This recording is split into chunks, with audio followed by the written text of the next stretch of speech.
Hi guys, in this video I'll show you how to fix Apple Pay account being locked or restricted. So what you need to do is simply open up your iPhone settings and here click on your name or Apple ID.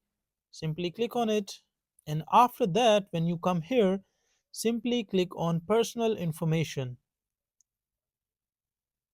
After that what you need to do is click on your birthday, and here you have to change your birthday. It is most probably that you have chosen a wrong birth date or a birth year, and that is the reason that your Apple Pay account is being restricted. So what you need to do is change it to real one and save, or if this does not work simply go back and go to general, scroll down, click on transfer or reset iPhone. After that click on reset and reset all settings. Try these two solutions and one of this will work for you for sure. So that is how you can fix Apple Pay account being locked or restricted.